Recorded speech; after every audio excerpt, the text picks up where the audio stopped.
Telugu matrimony ఆషాఢం offer. ఆషాఢం full గా free.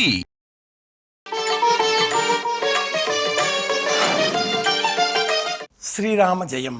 ఆషాఢమాసం కృష్ణపక్షం అనగానే మనకు జ్ఞాపకం వచ్చే దైవం సుబ్రహ్మణ్య స్వామి.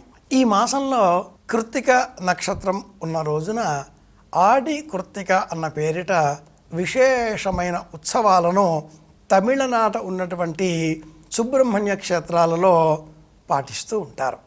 అయితే సుబ్రహ్మణ్య స్వామికి ప్రీతికరమైనటువంటి తిథి షష్ఠి తిథి. ఈనాటి విశేషం షష్ఠి తిథి మంగళవారం. ఇది ఒక గొప్ప యోగం. ఎందుకని అంటే సుబ్రహ్మణ్య స్వామి వారికి మంగళవారం చాలా ఇష్టమైనటువంటి వారం. ఈ వారాధిపతి కుజుడు, యుద్ధగ్రహం. కుమారస్వామి వారు కూడా దేవసేనాధిపతి. వారికి ఇరువురు భార్యలు అని పురాణాలు చెబుతూ ఉంటాయి. ఆ ఇరువురు భార్యలు ఎవరు అంటే ఒకరి పేరు వల్లి, మరి ఒకరి పేరు దేవసేన అని కూడా ఈ పురాణ గాథలు వివరిస్తూ ఉంటాయి. మనం కాస్త ఆలోచన చేసి చూస్తే వల్లి అనగా తీగ, లత, తమలపాకులకు సంబంధించినటువంటి స్వరూపం ఇది. దేవసేన అన్న ఆ రెండవ పదాన్ని కూడా పరిశీలించినట్లయితే దేవతలకు సేనాధిపతి, అగ్రనాయకత్వాన్ని కలిగి ఉన్నటువంటి స్వరూపం.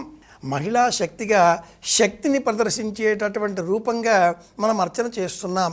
కానీ సుబ్రహ్మణ్య స్వామి వారి స్వరూపం దేవతలకు సేనాధిపత్యం, నాయకత్వం వహించడం. దేవతలు ఎవరిపైన యుద్ధానికి వెళతారు? వారికి ఎల్లప్పుడూ ఎవరితో తగవు? రాక్షసులతో తగవు. వారికి మనుషులతో ఎప్పుడూ తగవు లేదు. ఏ జంతుజాలంతో కూడా గొడవలు లేవు. కేవలం రాక్షసులతో మాత్రమే ఈ దేవతలకు యుద్ధం.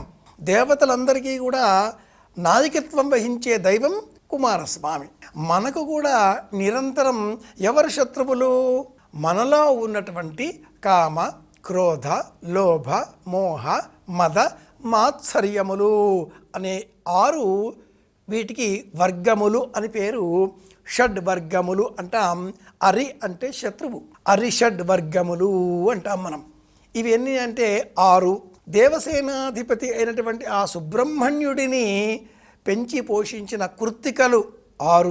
మునిపత్నులు కూడా 7 ఈ కార్తికేయుడిని పెంచి పోషించిన తల్లులు 6. కనుక కార్తికుడికి షాణ్మాతురుడు అన్న పేరు ఉంది. సుకుమారస్వామి, సుబ్రహ్మణ్యుడు, శరవణభవుడు, మురుగన్ ఇలా అనేక పేర్లతో మనం పిలిచినప్పటికీ శక్తిధరుడు ఇది ప్రధానమైన నామం. ఆషాఢమాసం అంతా కూడా శక్తిని పూజించేటటువంటి మాసం. ఈ మాసములో షష్ఠి తిథి నాడు సుబ్రహ్మణ్య స్వామి వారిని ఆరాధించే పరమాద్భుతమైనటువంటి అవకాశం ఈనాటి విశేషం.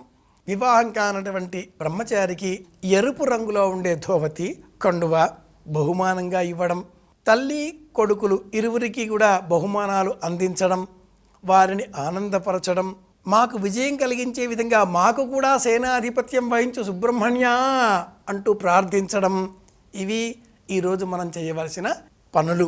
సుబ్రహ్మణ్య స్వామిని స్తోత్రం చేద్దాం, అందరి క్షేమాన్ని కోరుదాం. మళ్ళీ కలుసుకుందాం. శ్రీరామ జయం.